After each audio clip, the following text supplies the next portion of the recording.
तो हेलो दोस्तों, मेरा नाम रंजीत गिरी है। मेरे यूट्यूब चैनल में आप सभी लोगों का स्वागत है।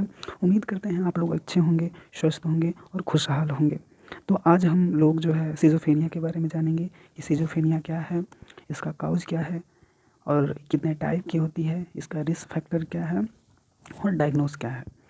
तो उससे पहले जो है मैं आप लोगों को ये बताना चाहूँगा कि अगर आप मेरे चैनल पे नए हैं तो मेरे चैनल को सब्सक्राइब कर दें, ताकि मैं जो भी वीडियो बनाऊँ आप तक पहुँच सके सबसे पहले, और बेल आइकन को भी प्रेस कर दें। तो बिना टाइम गंवाते हुए हम लोग टॉपिक की ओर बढ़ते हैं। तो schizophrenia is a serious disorder which affect how a person thinks, feel and act. Someone with schizophrenia may have difficulty distinguish between what is real and what is imaginary, may be unresponsive or withdrawn, and may have difficult expressing normal emotion in social situation. तो दोस्तों schizophrenia एक serious disorder है, या फिर हम ये भी बोल सकते हैं कि यह एक साइकोलॉजिकल डिसऑर्डर है। इसमें होता क्या है दोस्तों कि जो पर्सन होता है वह इमेजिनरी ज़िंदगी जीता है। इमेजिनरी मीन्स कि वह कल्पना करेगा। कल्पना करने का मतलब ये है कि वो बैठे बैठे है और ये सोचेगा कि हम आकाश में उड़ रहे हैं, हम जहाज़ में हैं, या मेरे सामने शेर है, मेरे सामने भालू है।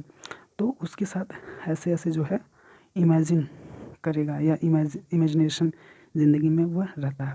और वह जो है सोशल मतलब समाज से दूर रहता है, अकेला रहना पसंद करता है। तो यही सब होता है उस पर्सन के साथ। और आप देख सकते हैं कि इस ब्रेन में जो है, ब्रेन का जो फिगर सीटी स्कैन हुआ है उसमें देख सकते हैं हेल्दी ब्रेन कैसा है और सिज़ोफ्रेनिया ब्रेन कैसा है। तो आगे हम लोग बढ़ते हैं। Types of schizophrenia. सिज़ोफ्रेनिया कितने प्रकार की होती है? तो पहला पैरानॉइड टाइप है, डिसऑर्गेनाइज्ड टाइप है, कैटाटोनिक टाइप है, और अनडिफरेंशिएटेड टाइप है, और रिसिडिवल टाइप। उसके बाद रिस्क फैक्टर है। तो पैरानॉइड में क्या होता है कि typically consist of false belief and hearing things that are not there, may be more manageable than other types of schizophrenia, more paranoid schizophrenia. जो पर्सन है वो जो है कोई बोल कुछ रहा है और उसे सुनाई कुछ देगा, और उस पर विश्वास करेगा। कि जैसे मैंने बोला कि तुम क्या कर रहे हो, तो उसे लगेगा कि मैं ये बोल रहा हूँ कि हाँ तुम अच्छा कर रहे हो। तो यही सब उसमें जो है पैरानॉइड टाइप में उसके सिम्टम्स होते हैं। अब डिसऑर्गेनाइज्ड टाइप में क्या होता है कि जो है उसकी जो typically consist of thoughts, speech and behaviour that is inappropriate and incomprehensible.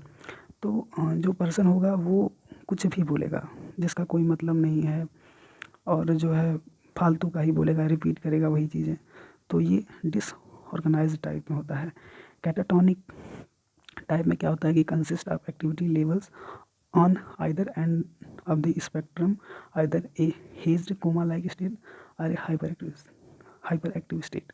तो दोस्तों इसमें क्या होता है कि जो पर्सन होता है वो जो है उसे ऐसा लगेगा कि वो कोमा में है, घबराया लगेगा आपको। Hyper active nature, hyper active state मतलब ये हो गया कि वो जो है हमेशा जो है हड़बड़ाया टाइप का रहेगा और गुस्सैल नेचर रहेगा। तो यही सब जो है होता है इसमें। और उसके बाद अनडिफरेंशिएटेड टाइप में क्या होता है कि ये form of schizophrenia that does not match any the above type, sometimes this is called schizophrenia not otherwise specified. बता रहा है कि सिज़ोफ्रेनिया में ही अगर जो ऊपर मैंने बताया है पैरानॉइड, डिसऑर्गेनाइज्ड और कैटाटोनिक, ये सब नहीं भी रहेगा, लेकिन कुछ कुछ उसमें जो है देखेंगे उस टाइप का, तो भी जो है इसको हम सिज़ोफ्रेनिया ही बोलेंगे। अब रेसिडिवल टाइप में क्या होता है कि consist of some schizophrenic system of lesser severity. तो इसमें ज़्यादा तो नहीं होता है सिज़ोफ्रेनिक जो सिम्टम्स होते हैं, साइन होते हैं, बट फिर भी जो है हम लोग बोलते हैं, और इसमें कम होता है, उतना सिम्टम नहीं दिखाई देता हम लोगों को रेसिडिवल टाइप में। अब उसके बाद दोस्तों रिस्क फैक्टर। रिस्क फैक्टर मतलब ये होता है कि किन किन वजहों की वजह से हो सकता है, जैसे काउजेज होता है। तो although the precise causes of schizophrenia is not known, certain factors seem to increase the risk of developing and triggering schizophrenia including. बता रहा है कि इसका कोई नोन कारण नहीं, यानी कि कोई जो है पुख्ता सबूत नहीं है कि इसी की वजह से हुआ है। बस बहुत सारे कारण होते हैं जो कि हमारे डेवलपमेंट में, हमारे जो है सोशल बिहेवियर में और कॉग्निटिव बिहेवियर में बाधा डालते हैं।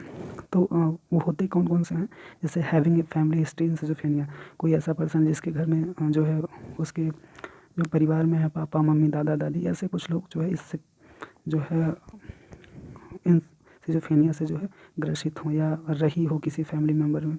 दूसरा क्या है, increase immune system activation such as form inflammation or auto immune disease, मतलब जो इम्यून का एक्टिवेशन होता है वो ज़्यादा मात्रा में होगा, इन्फ्लामेशन होगा, बॉडी में सूजन होगा और ऑटो इम्यून डिजीज हो जाती है, जो रोग से लड़ने की क्षमता होती है वो कमज़ोर हो जाती है, उस वजह से भी ये हो जाता है due to auto immune disease.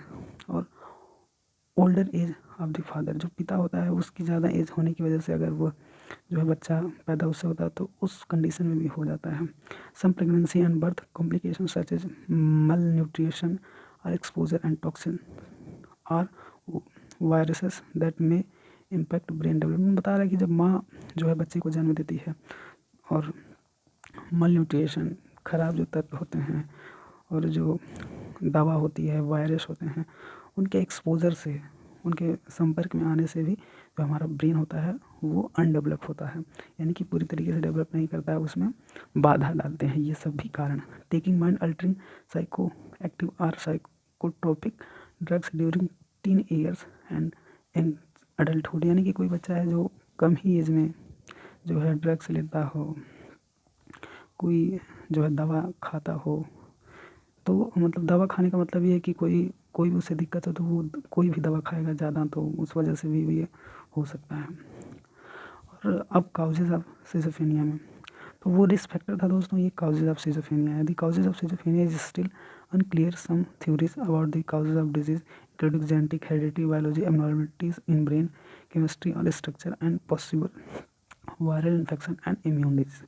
तो दोस्तों बता रहा है कि जो काउजेज इसके होते हैं वो जेनेटिक्स हो सकते हैं। जेनेटिक्स मतलब ये होता है कि एक पीढ़ी से दूसरी पीढ़ी में जो है किसी बीमारी का स्थानांतरित होना, और बायोलॉजिकल भी हो सकता है। बायोलॉजिकल इन द सेंस कि कोई जो है जिस इन्वायरमेंटल में रहता हो, इन्वायरमेंटल उसके प्रति अनुकूल ना हो, जिसमें वह ढल ना सके, तो these are the reasons.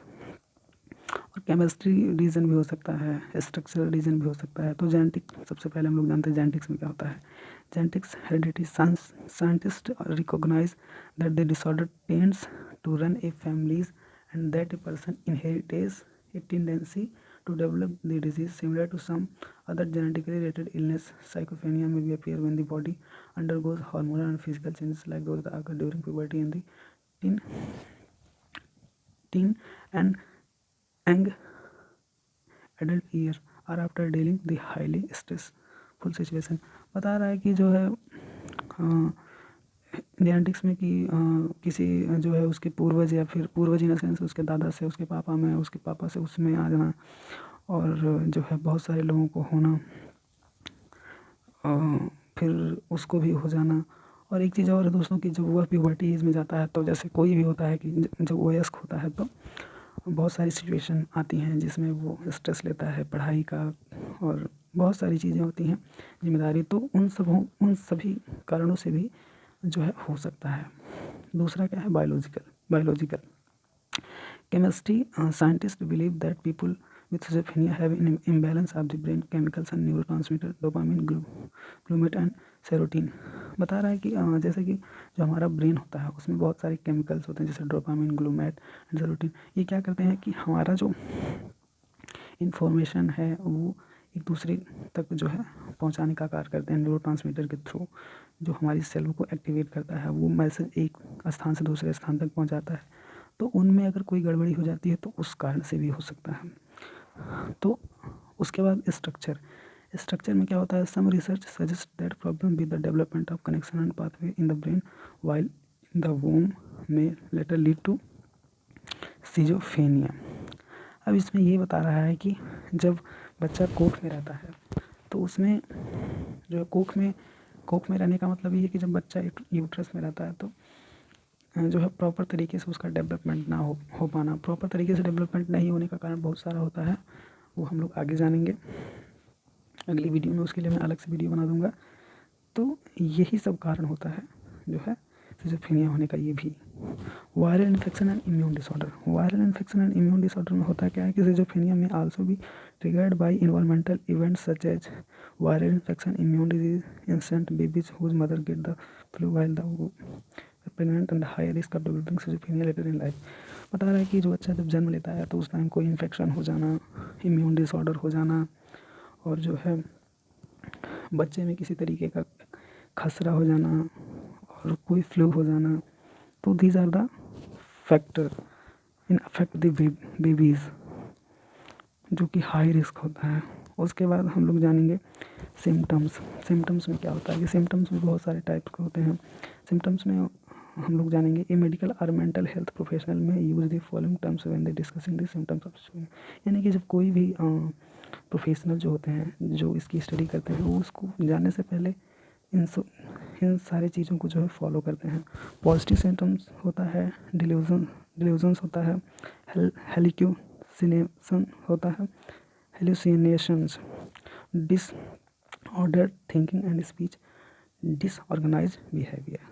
Positive symptoms में क्या होता है कि are disturbance that are added to person's personality.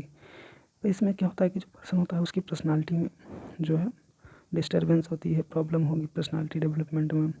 और डिल्यूजन्स में होता है फॉल्स आइडियाज, इंडिविजुअल में believe that someone saying on him or her or that they are someone famous.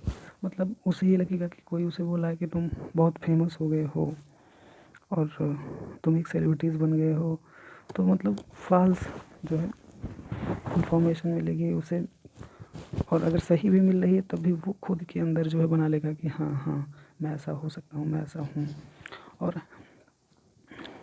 Hallucinations में होता है seeing, feeling, testing, hearing and smelling something that does not really exist. The most common experience in hearing imaginary voice that give commands to the individual। बता रहा है कि उसमें ऐसे patient को ऐसा लगे कोई उसे बुला रहा है, कोई उसे बुला रहा है, कोई जो है उसे फील कर रहा है, जो कि ऐसा रियलिटी नहीं होती है, वो इमेजिन करता है बस कि ऐसा है, ऐसा होना चाहिए, कुछ उसे दिख रहा है, कोई टेस्ट आ रहा है, कोई मतलब कुछ खा रहा है, उस खाने का टेस्ट आ रहा है, कुछ साउंड आ रहा है, तो ऐसे वो कल्पना करता है, मतलब इमेजिन करता है। अब डिसऑर्डर थिंकिंग एंड स्पीच में क्या होता है कि moving from one topic to another on nonsensical fashion, individual may also make their own words of sound remain. मतलब बिना मतलब की बात करेगा और बार बार बोलेगा जिसका कोई मतलब नहीं है, खुद के वर्ड को बार बार रिपीट करेगा, बोलता रहेगा, बड़बड़ाएगा, जिसका कोई मतलब नहीं होगा। डिसऑर्गेनाइज्ड बिहेवियर में क्या होता है, this can range from having problem with routine behaviours like hygiene, closing, appropriate clothing, or the weather to unprovoked outbursts to impulsive and uninhibited action. A person may also have movement that seems excited, tenses constant without any apparent reason। ऐसा दोस्तों जो patient होते हैं वो जो है बहुत hygiene देखते हैं, मतलब बहुत साफ़ सुथरा रहना चाहते हैं, एक ऐसे इन्वायरमेंटल में रहना चाहते हैं जहाँ की जो है कोई ना उन्हें रोके, ना कोई उन्हें बोले, और जो है बहुत चिंतित रहेंगे, गुस्से में रहेंगे, एग्रेसिव बिहेवियर करेगा, जो है कोई उसे डांटे ना, बोले ना, तो ये सब जो है उसमें होता है। और इसका कोई रीज़न नहीं होता है, बिना रीज़न के ही जो है इन सारी चीज़ों पे जो है वो बहस करेगा, बोलेगा।